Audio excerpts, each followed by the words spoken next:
Welcome to another episode of the Gay Barchive Show, where we explore gay history one bar at a time. I'm your host, Art Smith, and our guest today is Denny Lyon, who will be reaching back in history to tell us about some of DC's favorite old bars. Well, welcome to the show, Denny. Well, thank you, Art. I'm happy to be here. I'm glad that somebody cares about this kind of stuff, quite frankly, because it was a golden age of bars, and I don't want it to be forgotten. I agree. I think so much of our history has been recorded as far as protests and riots and politicians and legislation, and the bars, which were so important to making us a community and giving us friends and support and chosen family, have been ignored. So it was our safe spaces. Let's face it. I mean, because where else did we have to go to meet people, of like orientation? We didn't. Some people, just were happy meeting people on the streets, or cruising late at night in their car. But that's only so much. I mean, you need to be able to talk to people and relate to people, and I think that's what the bars provided. They provided that social interaction that so many people didn't have and needed just to feel like their life was worth something. So absolutely. Yeah. And you have a long history working in the gay bar scene in the DC area. One of the bars I know you worked at is a personal favorite of mine. I went there a long time ago, and that was Lost and Found. What was your position at Lost and Found? Well, I started there. It was very serendipitous because I hadn't planned on going to work there, but I was living in DC.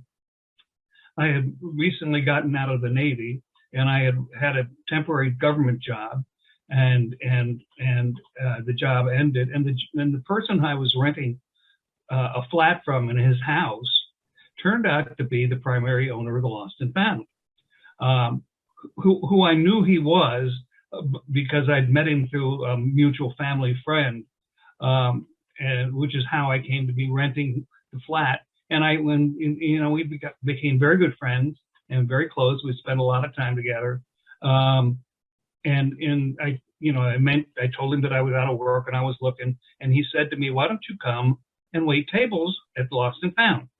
And I said, "Well, I've never waited tables." And he said, "Well, that's okay. We can teach you the nuts and bolts. You just have an outgoing personality, and you make friends easily. So you got half the battle won there." So I went and did that, and that's how I got in working at the Lost and Found. That was in September of '73.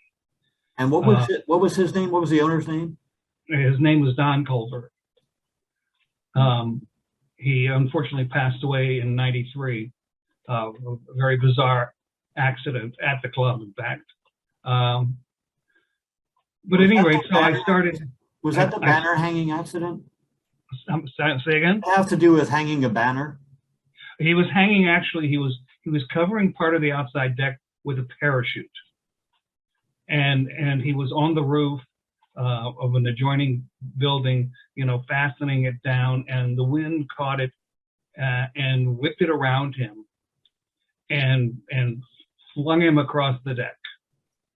And it broke his back, broke his neck, gave him a severe concussion from which he did not recover.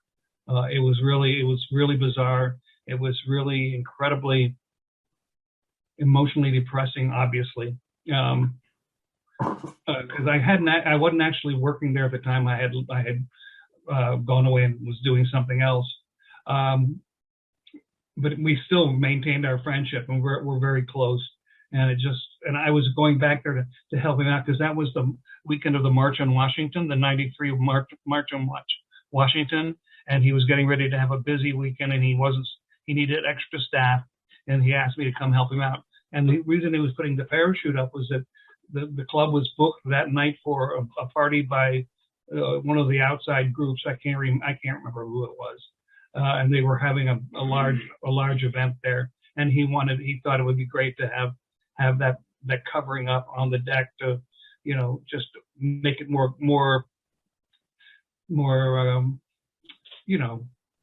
amenable to a large group. At any rate, So did the event go on anyway? Did the bar continue to operate that weekend? Yes, indeed. Yes, indeed. It went on like nothing happened. And it was probably one of the busiest nights the place had ever seen. And I can remember distinctly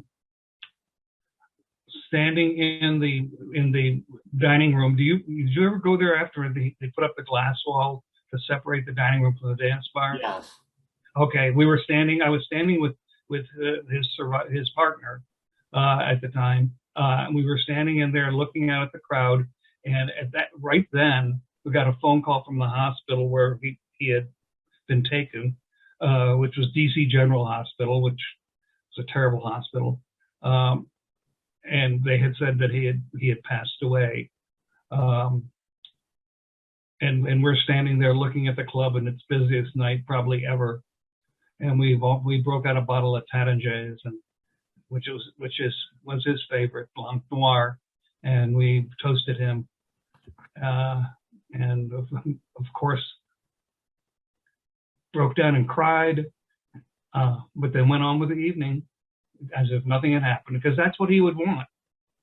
I mean, the show must go on. He was of all things, he was a theatrical person, and early on in his life, he had gone to Hollywood and tried to get in the movies, which he was not successful with, but he tried at least, and had a lot of friends from that time. So anyway, so that was Don Culver, and I think he was in one of the pictures I sent you. Because there was most of the pictures I sent you were a bunch of people in tuxedos, and that was the 10th anniversary celebration of the Lost and Found. He was notorious. The Lost and Found was notorious for having anniversary celebrations, every year on their anniversary, obviously, and they were like really incredibly opulent spreads of food and open bar and anything you wanted, and come in and have a great time, because they had done very well and they wanted to give back, and that's how they gave back. In addition, we did a lot of fundraising for charities as well. You had been to the bar before you started working there, correct? Oh yeah. And I knew Don before I started living with him, because he had, prior to the Lost and Found, he and his partner at the Lost and Found, Bill Bickford, had worked at another bar over on 8th Street near the Marine Barracks called the Plus One. And they left the Plus One when the main investor decided he could do a better job, and he forced them out. And that's when they decided to do the Lost and Found. And they got money from various people that they had met while they were at the Plus One, and invested it and purchased a property down in Southeast, which is where the club was. It was the old Senate Laundry, and not for the Senate, but that's just the name of it. And it was a big old sprawling building, as I'm sure you remember. Yeah. But it was perfect for what they did with it. So yeah, I've been there. I mean, I've been there because I was back in Washington before I lost my government job, and that's where I went on the weekends. I would just like everybody else, down in Southeast. What was your first impression when you walked into Lost and Found for the first time? Well, I was just amazed. I mean, it was so big. I mean, you went in the front door, and he was really good about doing you couldn't, when he redid the pier, did the same thing, made it so when you came in the front door, you could only see a little bit. You couldn't see the whole place. And as you walked past where you had your ID check or paid the cover or whatever it was, then the club would open up to you, and you would be amazed. And it worked really well. And I was totally amazed when I first went in there, because it was so big and it was so nice. I mean, that was the thing I think most people remember it for. It was really nice. I mean, it was very tasteful. It was very well done. It was very clean. And it was just very warm and welcoming. And so, yeah, that was my first impression pretty much.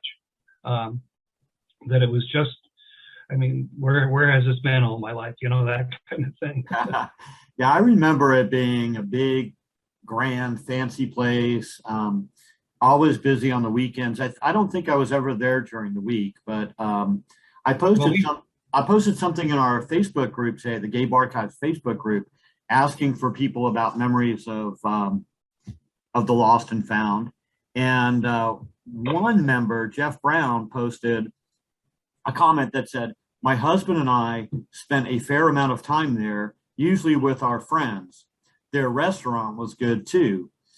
And that was kind of a surprising comment because so many times you hear about gay bars that serve food and it's like the worst food on the planet. But there it wasn't the case.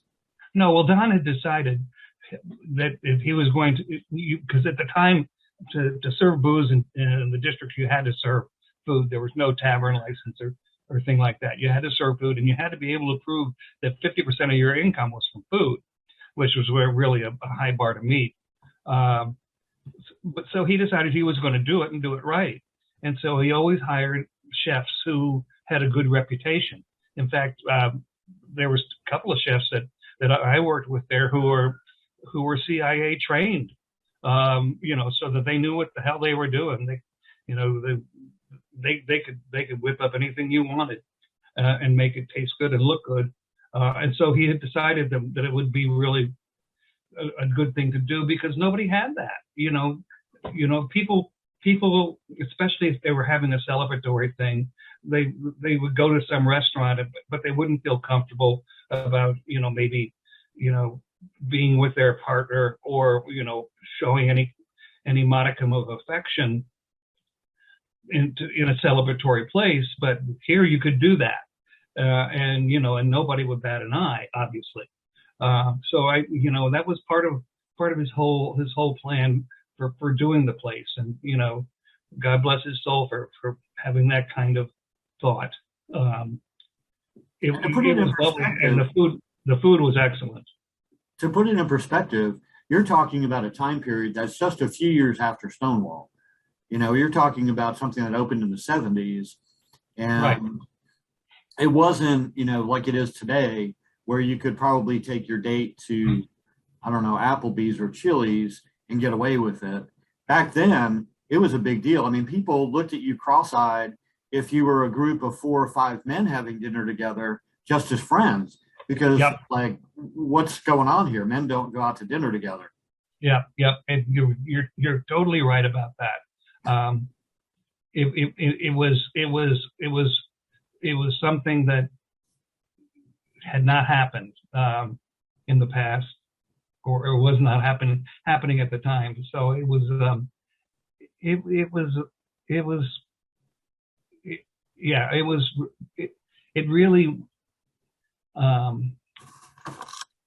was an important thing at the time. And how long did the bar last after his accident? Did they close shortly thereafter, or did they stay open for a while? Stayed open for a while. In fact, his partner, who was still involved, asked me to come back and help out for a little bit, which I did for a couple of years until I actually went on to another job with another company. It stayed open for a while, and there was a time when we had tried to, you know, rebrand it a little bit, which never worked out. That was you saw the business cards I sent you, Quorum. And then it finally, after a while, it just became not financially viable because, you know, times had changed and people had moved on, and there was other bars that were opening in areas that were a little bit more user friendly, so to speak. I mean, because I'm sure you remember that it was down in the Warehouse District, which I think when it first opened was a plus because people couldn't be worried about being seen going into the place because anybody who was down there was going into the place. Right. So I, you know, that was a plus. But then by the time the 80s showed up, there were like little neighborhood bars that were popular, and they were up in the DuPont Circle area, which became the first neighborhood in DC.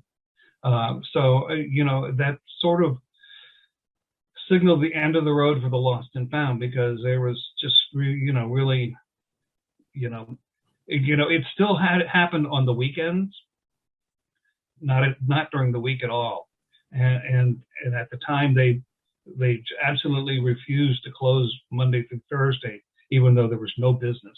There would be nights when maybe 20 people would walk through the front door, which, if you remember the place, that's a large place to have only 20 people in it.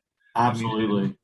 Yeah, it was a gigantic club, and I remember fondly having, many, many great experiences there. It was kind of, in my opinion, it was kind of the same kind of vibe and feeling as Trax had when Trax was in DC. High as far as the dance and drink part of it. Very high, kind of high energy, fun, packed place with a big dance floor, and so it was kind of sad. And so many of those places, that whole southeast area of DC, everything is gone as far as the gay bars are concerned, because it's national. It's the park for the Nationals now, isn't it? Well, everything that was ever there is gone. Yeah. I mean, it's all new construction. Where the Lost and Found is now a condo. And on the other side of the block is I believe it's a Marriott, one of their off brands. And then there's another part that's an office building. And they just recently took down the building that the pier was in, which had become Ziegfeld Secrets, because that whole area got changed because they built the soccer stadium across the street from where it was. So the whole neighborhood just immediately was totally transformed, and old buildings just the property value was worth more than the business and the rent. So the owners, sold it, obviously, and it got knocked down. And I'm sure they're putting up. I have no idea what they're putting up there now. I haven't been down there. I have kind of avoided going down there because I just didn't want to be any more depressed about the whole thing. Now you mentioned the pier, and you also work there, correct? Yeah, well, see, very shortly after I went to work at the Lost and Found, Don's company bought the pier, because the pier preceded the Lost and Found by about a year and a half, I believe. And it was doing really well, except that it got in financial difficulties, and the people who were running it just were running out of funds to keep it going, and so they bought it and started running it at that point in time, and that was roughly probably 74, probably 74, and it was 77 when we did the big remodel of the place, which was a huge undertaking, to say the least, because there was a lot of stuff that needed to be fixed and stuff. So, and at any rate, and so I went to help out with that. At one point, I had been in the management team at Lost and Found, and I was the kind of person who could take projects and do things. I still am kind of. I'm a big organizational freak, so I got him involved with doing that, and he made me director of operations for the company to oversee that and the Lost and Found as well. So I was involved in both of them at the time, and it was what a time it was. I mean, you spend the weekend. They were like 6 blocks apart, maybe. But driving between the two of them, of course, was necessary, because the neighborhood was still, you don't walk around in it kind of neighborhood. Right. So you would drive down from one to the other, and you would spend a half hour looking for a place to park, easily a half hour, if not more. And both of them would be majorly packed with people. And it was just, an amazing time to be in the business, quite frankly. Now, am I correct? In doing my research on these bars in DC, I kept stumbling across the name Pier 9. Was that the original name for the pier, or was it? Yes, yes. It was originally was the Pier 9, And then they changed to the pier. they just dropped the 9 and then changed the logo from the one that you had that looked like a male sex symbol to the one that is just the name, and put up a big sign out front with that on it. It was one of the first bars with a sign. I mean, because the Lost and Found didn't have a sign. It had a little piece of artwork which sort of represented the logo, but it did not say Lost and Found anywhere on the outside of the building. As was the case with so many bars back then. Oh yeah. So many gay bars, and I'm sure you're familiar with this. So many gay bars at that time were painted in a black or gray or just some bland color, and you would either have to enter through an alley or a back door. There was no sign, or if there was a sign, it was very discreet. It was a little tiny, nothing. Yep. And a lot of the bars back before that were actually bars that had been straight, that had become gay, and were and they never put any kind of signage out or rainbow flags out. I don't even think the rainbow flag was around then. Yeah, it wasn't. And so yeah, there was just it was a whole different time. Now, a lot of people who have been to DC and partied in DC, who are over 50 or 60, remember Lost and Found and remember a few of the other bars. But I've spoken to several of them who somehow missed out on ever visiting or hearing about the pier. And I wanted to point out that, if I'm not mistaken, the pier had a fantastic sound system. Yes, it had a fantastic sound system, and when we redid it, we put it in an all-new light show, and we installed a laser light show. It was the first in the country in a dance bar and in a club, and it became very notorious for that. In fact, the Washington Post did a front page of the style section article on the pier after it got redone. And that was kind of the beginning of the end of it being strictly a gay bar, because then it became very fashionable for the straight people to go to. About what time frame was this? Well, this was in the redo was in 77, so we're talking 77, 78, late 70s. Yeah, and it became a very mixed club at that point in time. I mean, it still was, a lot of gay people went there, and you still could hold hands and do that kind of shit and do same-sex dancing. But there was a lot of straight people there as well, and for a lot of gay people, that put people off. So I think that kind of like kept feeding the Lost and Found a little bit. But then there was other things that popped up around it. So the whole area, of course, then Tracks showed up. Which was across the street from the Lost and Found. The building that Tracks was in had originally been an auto dealership, and then it had become a distribution center for the Evening Star newspaper before the people from Denver bought the property and turned it into Tracks. And when Tracks opened, it really hurt the Lost and Found quite a bit, business-wise. But it made the whole area a little bit more club friendly at night, especially on the weekends. There was a lot of back and forth between the two locations. So it was probably the first nail in the coffin for the Lost and Found. But I think, as you probably are well aware, one of the biggest nails in the coffin was the AIDS epidemic, which just really tore through everything.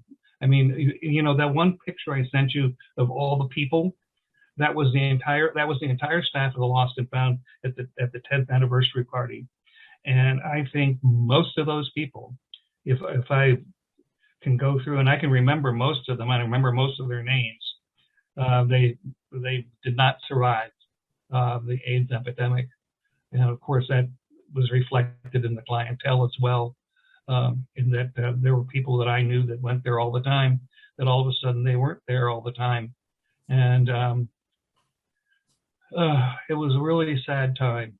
And it, as you well know, kept on until the 90s, being a big scourge. Now you were director of operations for the company at the time when the remodel was done at the pier, correct? Yep. So the rumors I've heard from the articles I've found online, information I've been able to uncover, said that the sound system that went into the place when you remodeled it was valued at $250,000 in the late 70s. Is that about right? Does that sound reasonable to you? No, it doesn't. I think that's just an inflated price. I mean, a lot of the stuff was custom made for the location and for the shape of the room, because you have to think about that, the shape of the room when you put a sound system in, and a lot of it was, it wasn't like all of a sudden one fell swoop sound system. Stuff was added on later on. Don was very big in finding really clean and precise and crisp sound in addition to the thumping beat. So he got involved with a kind of speaker, which I didn't even know if they're still making it anymore, called the Heil, H-E-I-L, air motion treble system, which was a whole bunch of little vanes that looked like they were all like little pieces of shiny silver. And for some reason they worked, and they just made the sound all that much cleaner and clearer and amazing. So that may be what led to the thing. $500,000 was no, we did not have that kind of money, quite frankly, to do anything like that. But it may have seemed that way to people, but that's was a little unrealistic. So you'll be happy to know that Heil is still actually in business, and they still are considered leaders in the sound system industry. So he had a good foresight to pick something out 45 years ago that that was of a quality that was representative of what he's trying to do. I'm glad to know that. And in fact, before he put them, and he put them in the Lost and Found as well. He had them personally in his own apartment. So he was and he had built them into the apartment and built big speaker screens so they looked bigger than they actually were. A little bit of smoke and mirrors kind of thing. Right. Which was part of the thing at the pier as well, making it look bigger than it was, just because it, for the, the sheer production value. I'm glad to hear that Heil's still out there. I did not know that. It's not something that I've kept up with, quite frankly. Now, between the two bars, they were in close proximity. They were both owned by the same company. They both catered to the gay clientele. They both had dance floors and light shows and sound systems. What was the difference between the clientele at the two? Well, there was. Well, actually, it became less of a difference as time wore on, because once people discovered the pier, then they also discovered the Lost and Found, and and so there would be a lot of like straight people on the weekend that the gay people would get upset about. But the problem was, and we had the same situation at Nellie's when I was there, is that the gay boys would bring their girlfriends, their straight girlfriends, and have a wonderful time, and then the straight girlfriends would bring their straight boyfriends, and so it was it just was a curse that kept reinforcing itself. So towards the end of time, the clientele was not that that much difference. It's just that the Lost and Found was more of a diversified space that had more stuff going on. The pier was just strictly a huge big dance club. In fact, the second floor, which we redid to some extent, it was just more dance floor, and that's all it was. That's the Pier was a dance club strictly. If you wanted to sit and talk with somebody, that was not the place to do it. Although people did do it, there were nooks and crannies that you could find.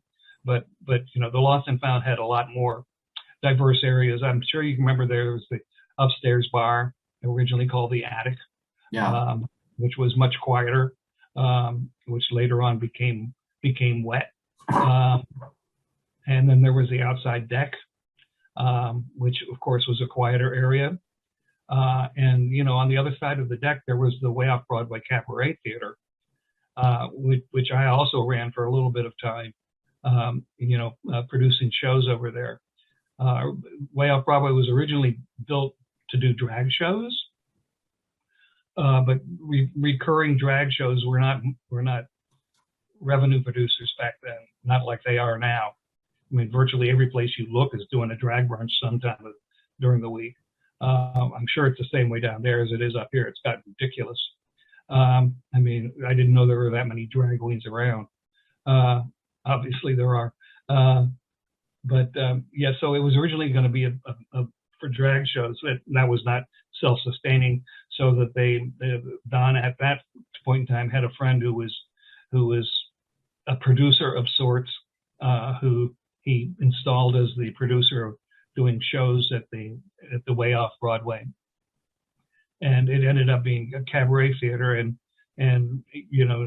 showcasing a whole lot of people that became very famous. I mean, Barbara Cook played there, Peter Allen played there, Waylon Flowers and Madden played there, Lynn Carter, great female impersonator from P-Town who had the Pilgrim House, played there. A lot of people played there and of course it was infamous for the gay group Gotham from New York City, who was a surefire sellout. We put them on for 8 weeks at a time and sell out every damn show. So it was a more diversified situation down there than it was at the Pier. Now, after you left Lost and Found in the Pier, how long was it before you went to Nellie's?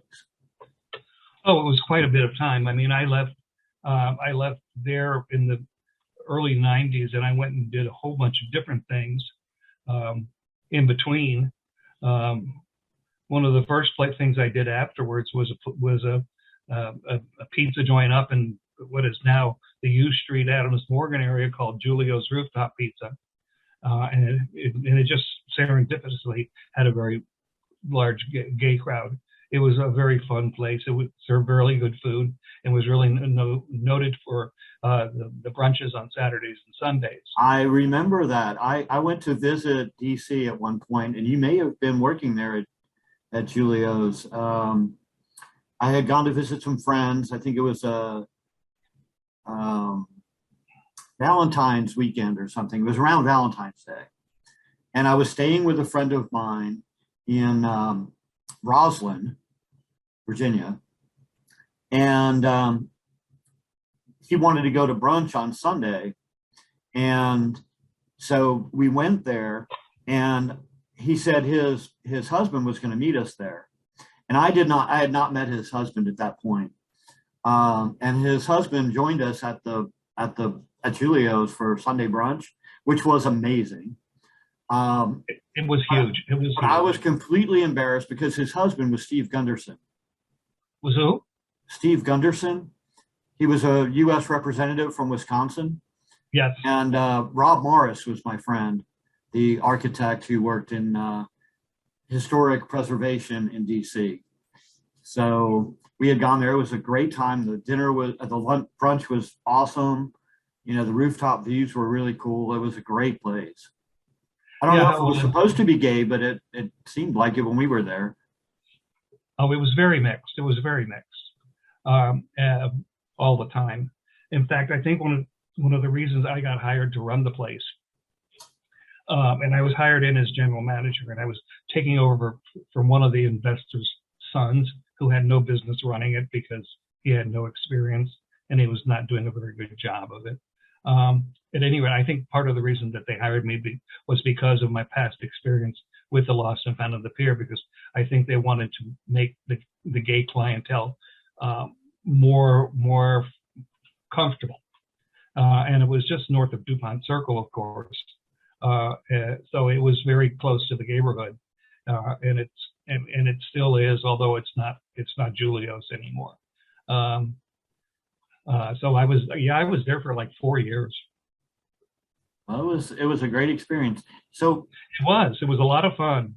So how did you end up going to Nellie's? Did they contact you, or did you already know the owners?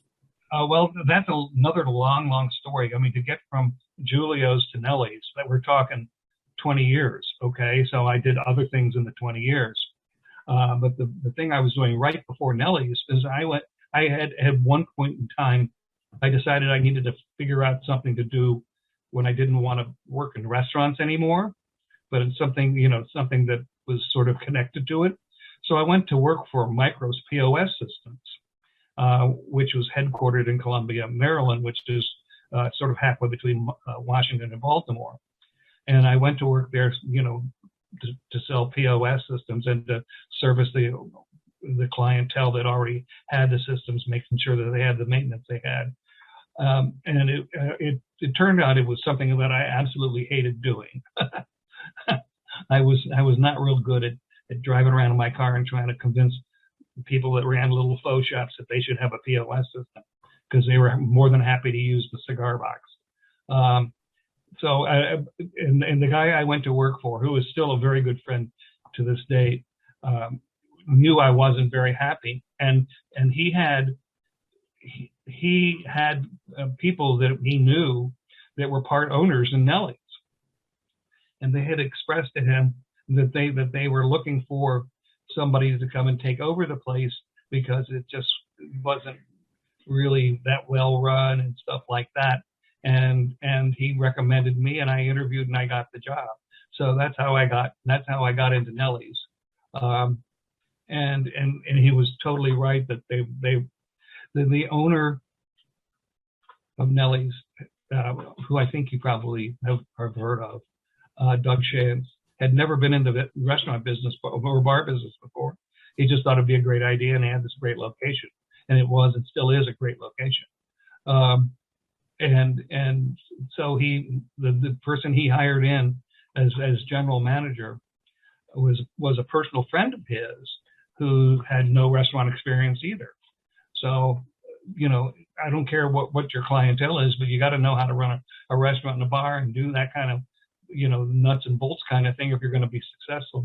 And they were successful. They were making money, but they didn't know how they were making money, and it wasn't properly staffed. And they weren't doing any inventories or anything like that,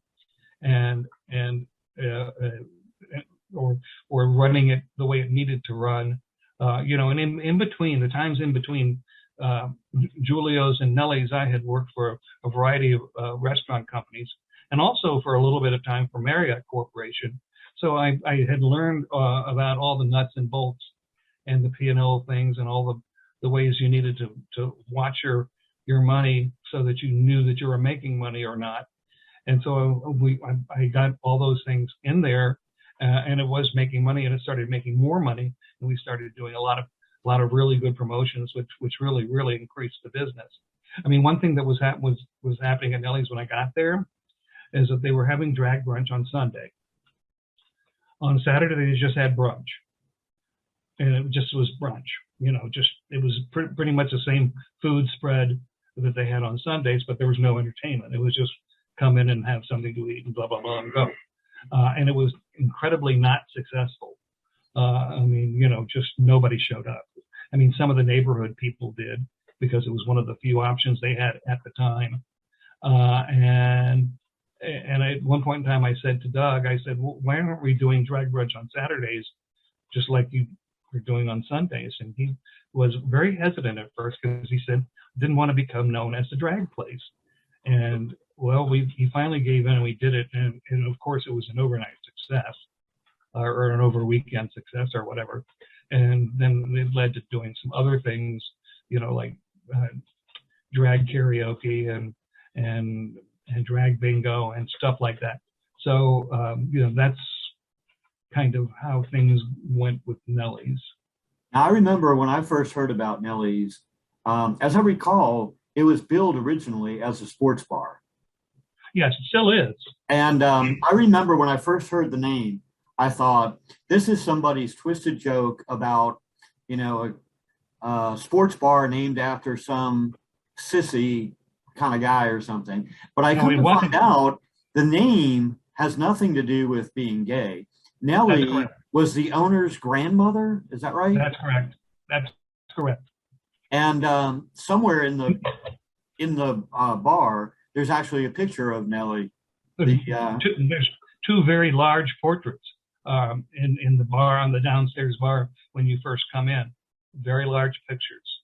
So and it was one of the fun things to do to disabuse people of the reason for the name. And that's what I thought, why I thought it was called Nellie's to begin with myself when I first stumbled upon the place before I went to work there.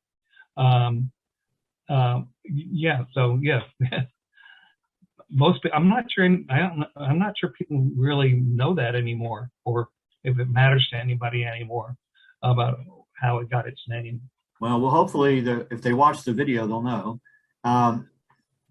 Now, Nellie's as a sports bar is a completely different concept than what you had going on with the dance bars that you worked at and the mega clubs and whatever. But it is kind of distinctive because I think it sits on a street corner, doesn't it? And yes, it does. And it's right open to try. I mean, there's no mistaking that that's a gay bar when you drive or walk by. Oh no, there's a gay flag flying. There are 3 flagpoles from the roof, one of which is the American flag, and one of which is DC's flag, and one of which is the rainbow flag.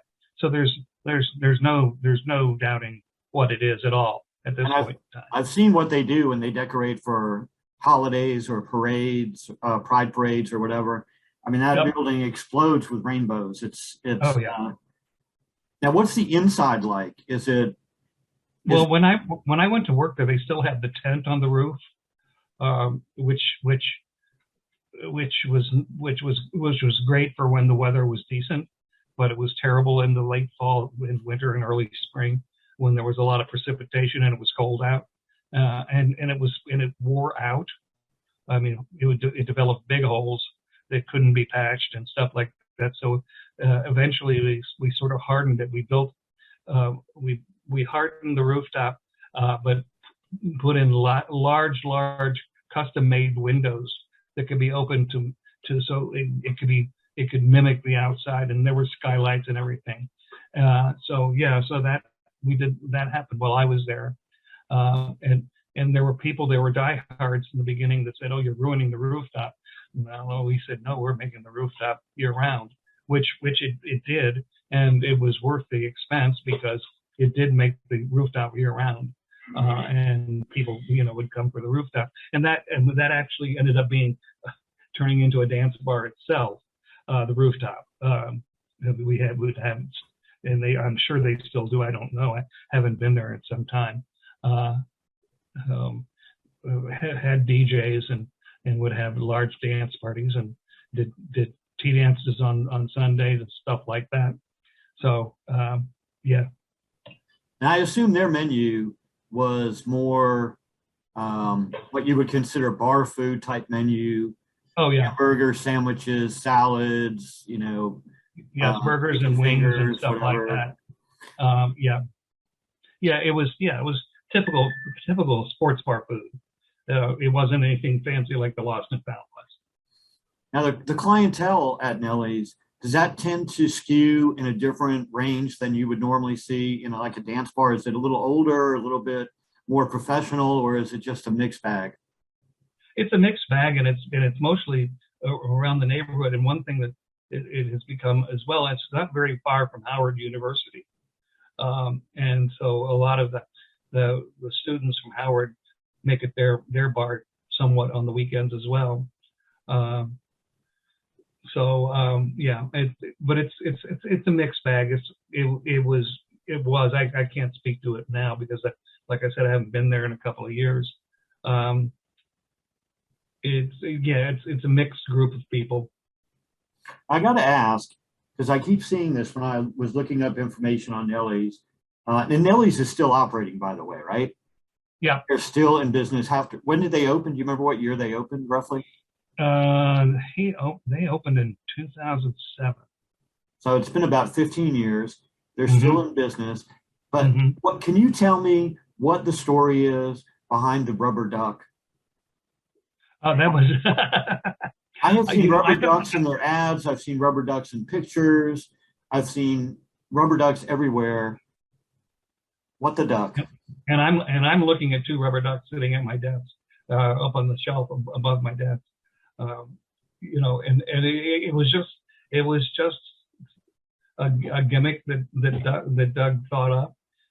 Before Doug owned the bar, he was in promotion and advertising in New York City, so he had a great background in that, and he was very good at coming up with these little off the wall ideas. And the duck was one of them, and he actually found a place and was able to get them branded. He got a little Nellie sticker on the duck's breast, which of course I'm looking at mine right now, right here, and it's pretty much worn off. You can't really see it anymore, but it said right here, it said Nellie's. And of course he's taken a step further since I left. I mean, he has the outside mural with the duck on it. Lisa Marie Thalheimer, who did the Love mural down in Blagden Alley, did that for him, and she's done a number of other things. She's a very nice lesbian artist, and she did she did the Stoli Harvey Milk label for Stoli when Stoli decided to do that, and that got her involved with Patrick and got her involved with me and stuff like that. So it's amazing how things happen. It's amazing how things come together, and how the things that you wouldn't have thought happen. I mean, who would have thought that I would rent a flat from the owner of the largest gay bar in DC? Whoever would have thought that? I lived there with my sister, and my brother. It wasn't like I was there with, trying to be a gay person in that place, although I was. But so who would have thought that would have ever happened? That would have led all the way up to this conversation today. Serendipity is an amazing thing. And we're so glad it did, because, to be able to capture some of these stories of bars like Lost and Found and the Pier that have been gone for decades, otherwise those stories are going to get lost. And fortunately, through the right connections and perseverance and just dumb luck, you run into people who can share some of those stories with you and fill in the blanks and tell you about the places that you vaguely remember, or that you never even knew about sometimes. Yep. It is, and I'm still in contact with some of the people I worked with there, mostly through Facebook. Well, I welcome you to take a look at our on our website. We have a page that is tagged TV, like television, and on the GayBarchives.com website. And I've got every single episode that I've done of these interviews so far. There's over 60 of them. And other people from DC, people from New York, from Wisconsin, from San Francisco, LA, Chicago, all over the country, and telling stories about bars from, I think the oldest bar memory that I've had represented so far is 1953 in Nashville, Tennessee. Really? Yeah. He was talking, that was his first gay bar. And I think he's like 86 years old now, but he snuck in there when he was like 15 or 16. So. Oh, that happened a lot. It did. Well, especially in the gay bars, because the gay bars they knew they were a safe haven, and they were a little bit less restrictive about a gay person who wanted to come in and be there. And the gays were pretty creative about finding fake IDs. So.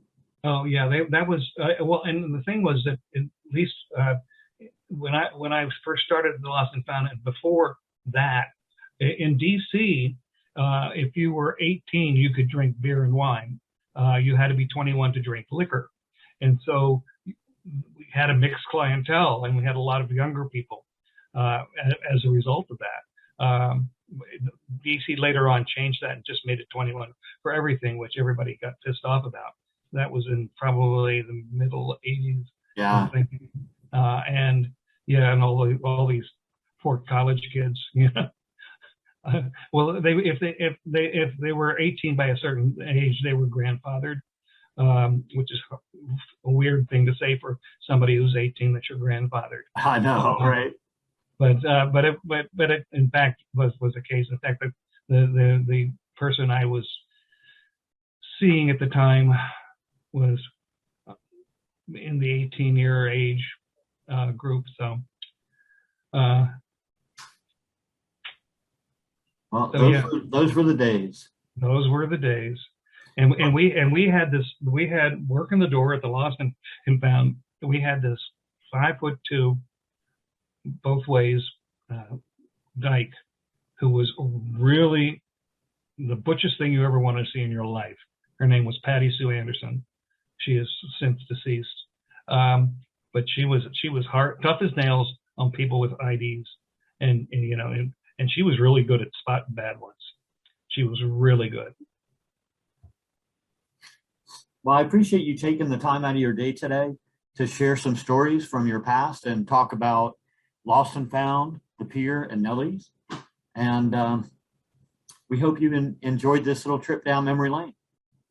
Yeah, well, you know, it's great that I was able to share something, and I hope people appreciate the stories that you're doing and putting up this stuff, because it should not be forgotten, all this stuff that went on in the past, because a lot of it just shaped how we are today. You know, I can remember going to the Stonewall.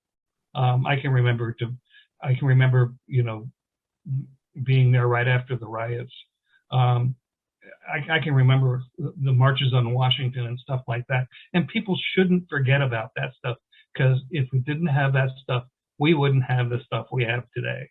And you know, the people that they say, oh, well, she's just an old queen. Well, you know, that old queen worked really hard so you could be a young queen.